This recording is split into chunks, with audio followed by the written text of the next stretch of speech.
주님께서 여러분과 함께 또한 자녀와 함께 마테오가 전한 거룩한 복음입니다. 주님 영광 받으소서. 그때 11 제자는 갈릴레아로 떠나 예수님께서 분부하신 산으로 갔다. 그들은 예수님을 뵙고 엎드려 경배하였다. 그러나 더러는 의심하였다. 예수님께서는 그들에게 다가가 이르셨다. 나는 하늘과 땅의 모든 권한을 받았다. 그러므로 너희는 가서 모든 민족들을 제자로 삼아 아버지와 아들과 성령의 이름으로 세례를 주고 내가 너희에게 명령한 모든 것을 가르쳐 지키게 하여라. 보라, 내가 세상 끝날까지 언제나 너희와 함께 있겠다. 주님의 말씀입니다. 그리스도님 찬양합니다.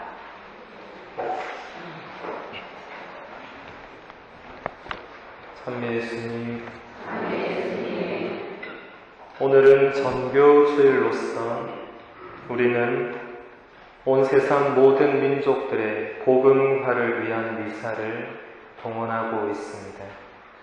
오늘 복음 말씀은 예수님께서 승천하시기 전에 마지막으로 제자들에게 남겨주신 사명입니다. 너희는 가서 모든 민족들을 제자로 삼아 아버지와 아들과 성령의 이름으로 세례를 주고 내가 너희에게 명령한 모든 것을 가르쳐 지키게 하여라. 보라, 내가 세상 끝날까지 언제나 너희와 함께 있겠다. 예수님이 마지막으로 남기신 명령은 바로 전교였습니다. 가서 모든 민족들을 예수님의 제자가 되게 하여 세례를 주고 예수님이 가르치신 모든 것을 지키게 하라는 것입니다. 그리고 예수님은 언제나 우리와 함께 있겠다는 약속도 해 주셨습니다. 2000년 교회의 역사는 사실 전교의 역사라고 해도 과언이 아닙니다. 이스라엘의 시골 지역이었던 갈릴레아에서 시작된 그리스도교가 그리스의 여러 지역을 거쳐 로마로 그리고 마침내는 온 세상으로 퍼져 나가게 된 역사였습니다. 이 전교의 역사에서 우리는 교회가 얼마나 잘못된 방법들로 전교를 했는지 잘 알고 있습니다. 전교라는 미명하에 예수님을 모르던 수많은 사람들이 죽임을 당해야만 했습니다. 물론 이 과정에서 선교사들도 죽임을 많이 당했습니다. 어쨌든 그리스도교는 계속 퍼져나갔고 지금은 온 세상 어디를 가도 그리스도인들을 만날 수가 있습니다. 그리고 지금도 전교는 계속되고 있습니다. 우리 교회는 아직도 예수님을 모르는 사람들에게 계속해서 예수님을 전하고 있습니다. 오늘 복음 말씀은 지금 이 자리에 앉아있는 우리 모두에게 주어진 사명이기에 우리도 내가 알고 믿고 있는 예수님을 세상 사람들에게 전해야 하는 의무를 지니고 있습니다. 우리도 전교의 의무를 띤 선교사들인 것입니다. 전교를 영어로 미션이라고 합니다. 이 말은 라틴어 mittere라는 동사에서 파생된 말로서 원래 의미는 파견하다라는 뜻입니다. 라틴어 미사 경본을 보면 미사의 마지막 부분의 사제가 이렇게 말합니다. 이때 미사 에스트. 이 말은 가시오, 여러분은 파견되었습니다 라는 뜻입니다. 그러면 신자들은 데오 그라시아스, 즉 하느님 감사합니다 라고 응답하면서 성당을 떠납니다. 우리는 미사에 참여할 때마다 예수님으로부터 복음 말씀을 세상에 전하라는 임무를 받고 파견되는 것입니다. 이렇게 파견된 우리가 세상에 나가서 예수님을 전하는 것은 결코 쉬운 일이 아닙니다. 우리는 지하철 안이나 철도역 앞에서 개신교 신자들이 예수 천국, 불신 지옥을 외치거나 길에서 개신교 신자들이 주 예수를 믿으시오 하고 외치는 모습을 자주 봅니다. 그러나 그 말을 듣고 곧바로 예수님을 믿으려고 따라가는 사람들은 아무도 없습니다. 여기서 우리는 예수님을 전하는 일이 그저 입으로 해서 되는 일은 아니라는 것을 알게 됩니다. 최근에 가장 화제가 되고 있는 울지마 톤즈라는 영화가 있습니다. 몇 개 안 되는 개봉관에서 시작된 이 영화는 입소문을 타고 계속해서 상영관이 퍼져나가며 많은 사람들이 영화를 보고 있습니다. 영화를 보신 분들은 다 아시겠지만 이 영화는 살레시오 수도회의 이태섭 요한 신부님의 삶의 모습을 다큐멘터리 영화로 만든 것입니다. 영화의 내용은 그저 한 사제의 삶의 모습을 보여주는 것이었습니다. 영화의 제목은 울지 말라고 되어 있지만 그 영화를 보고 나오는 사람들은 모두 다 한결같이 눈물을 펑펑 흘렸습니다.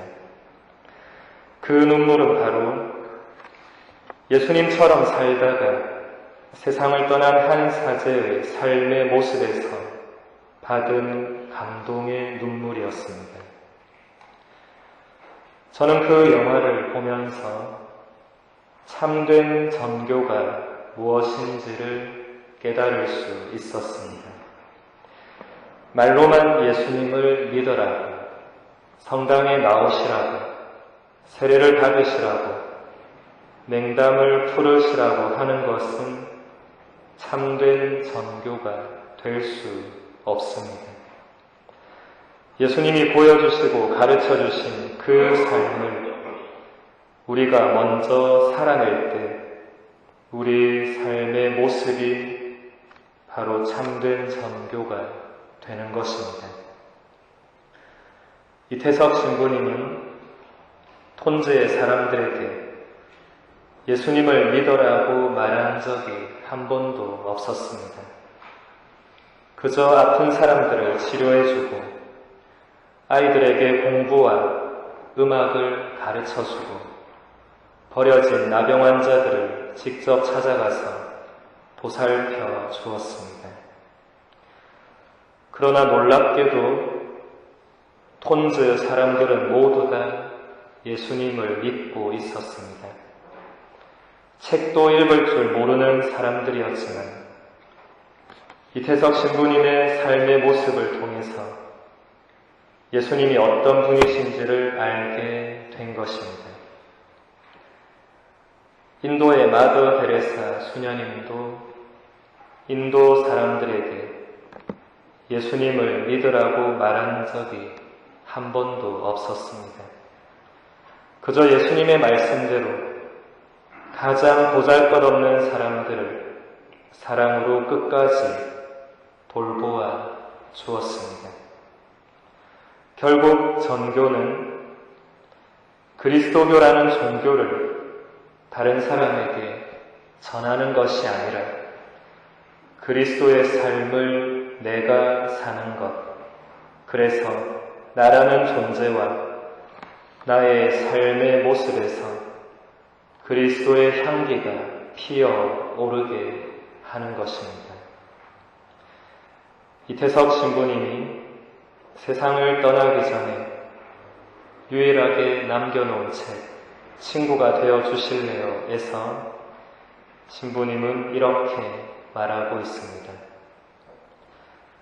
가장 보잘것없는 형제 한 사람에게 해준 것이 곧 나에게 해준 것이다 라는 예수님의 말씀도 그랬고, 모든 것을 포기하고 아프리카 원주민들이 사는 마을로 들어가 의사로서 정신적 지도자로서 평생을 바친 슈바이처 박사도 그랬다.